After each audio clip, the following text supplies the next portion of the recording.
नमस्कार। आप देख रहे हैं बोले भारत और यूपी की बात मनीष के साथ में आपका बहुत स्वागत है। होली का त्यौहार है तो होली की बहुत बहुत बधाइयाँ और शुभकामनाएं आप सभी दर्शकों को।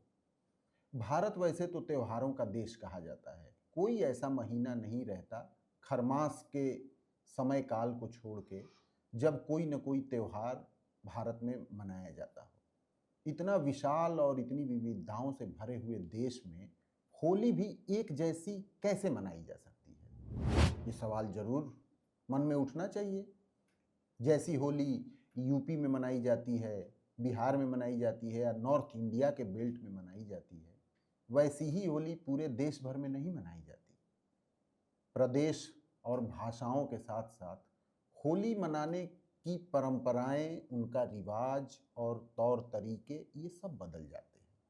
वैसे तो होली का त्यौहार नॉर्थ इंडिया में कोई बहुत बड़ा धार्मिक आयोजन नहीं होता है, खासकर यूपी और बिहार में ब्रज के इलाके को छोड़ दिया जाए तो ये ऐसा त्यौहार है जिसके न कोई नियम है, न कानून है, न मनाने की कोई अपनी अलग शैली है।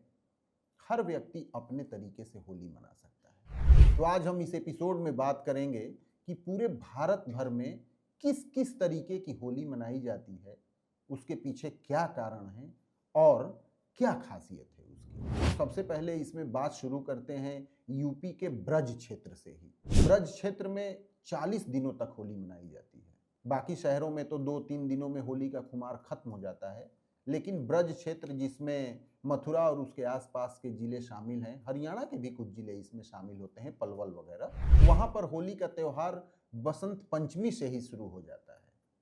और जिस दिन होली 4 मार्च को इस बार मनाई जाएगी, उससे बहुत पहले वहां होली खेली जानी शुरू हो जाती है।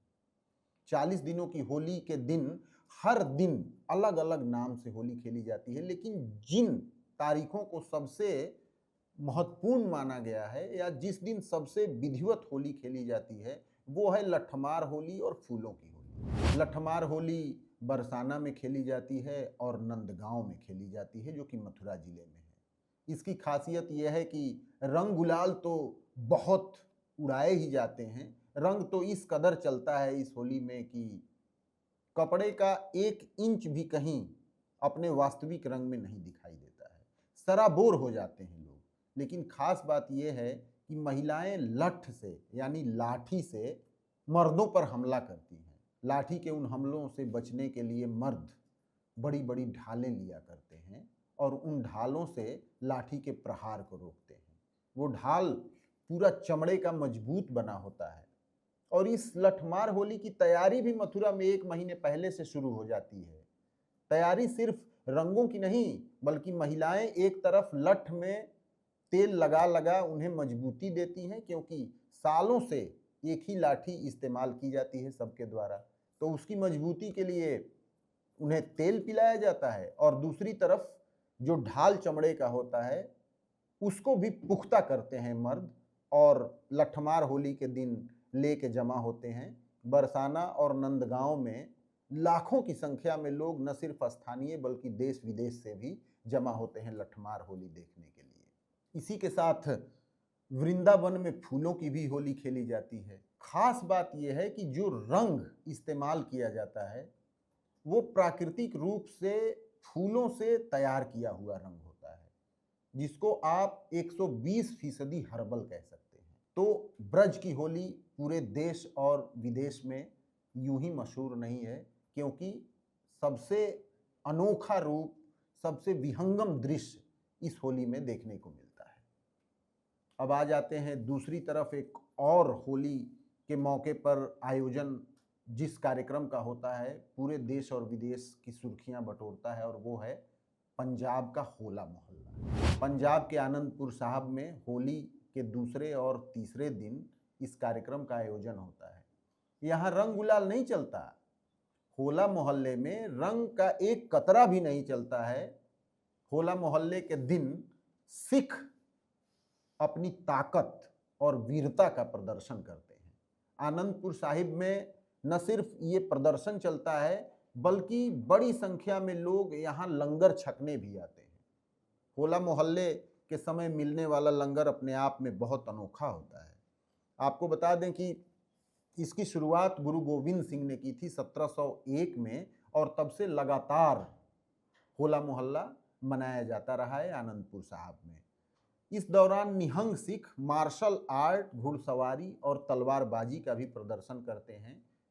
इसको कई बार सिख ओलंपिक का भी नाम दिया जाता है क्योंकि इसमें बड़े बड़े पुरस्कार भी बांटे जाते हैं। होला मोहल्ला क्यों कहा जाता है आपको पता है?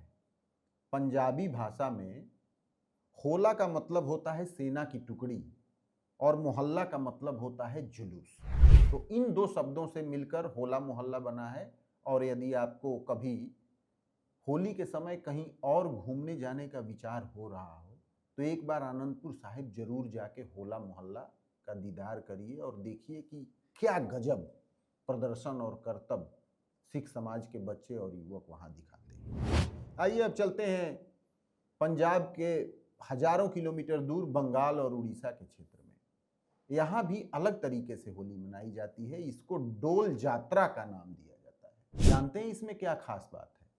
ये पूरी तरीके से एक धार्मिक आयोजन होता है और भगवान कृष्ण को समर्पित होता है। डोल जात्रा में राधा और कृष्ण की मूर्तियों को एक सजे हुए झूले में बिठाकर उसकी शोभा यात्रा या उसका जुलूस निकाला जाता है और इस जुलूस में चलने वाले सभी लोग एक दूसरे पर रंग और गुलाल छिड़कते हुए चलते हैं। जरूरी नहीं कि किसी एक जगह पे ये कार्यक्रम हो, बल्कि छोटी छोटी टोलियों में लोग मोहल्लों में भी इस कार्यक्रम का आयोजन करते हैं।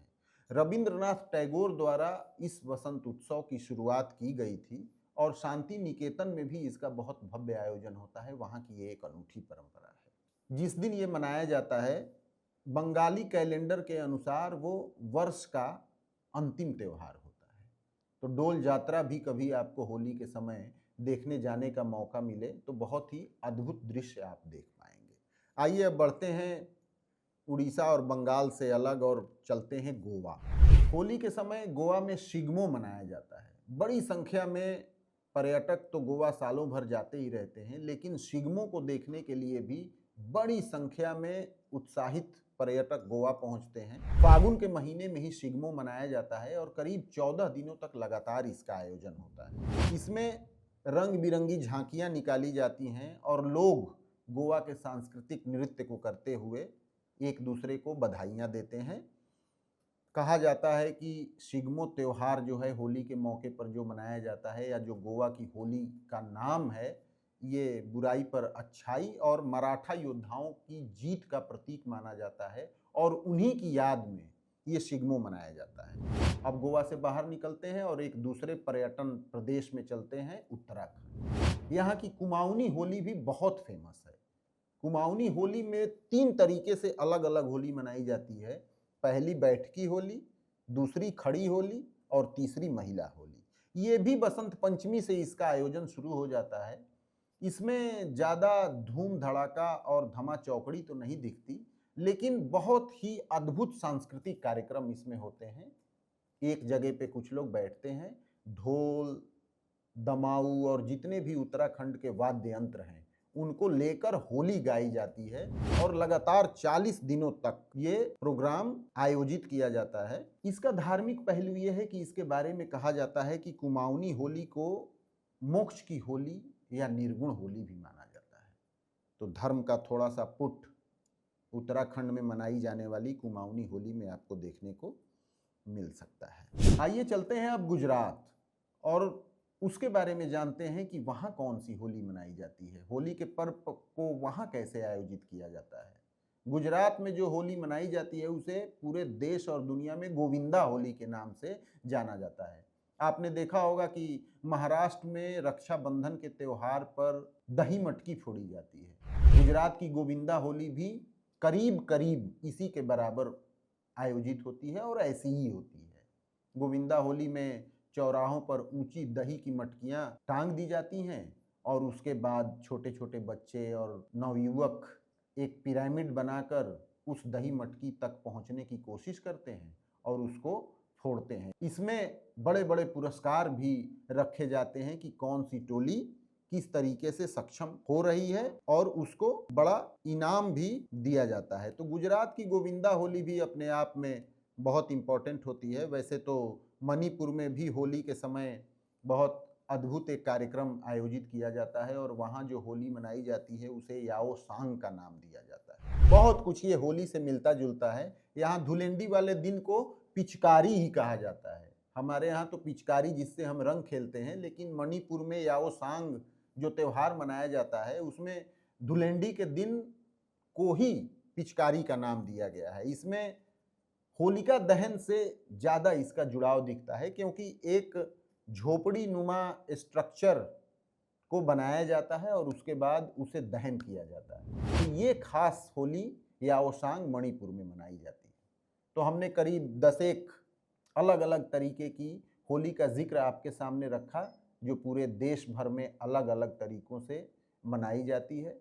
आप भी मज़े से होली का त्यौहार मनाएं और ये ध्यान दें कि किसी को कोई नुकसान न हो, तसल्ली हो, सबको आनंद आए। एक बार फिर से आपको बहुत बहुत होली की बधाई और शुभकामनाएं। धन्यवाद।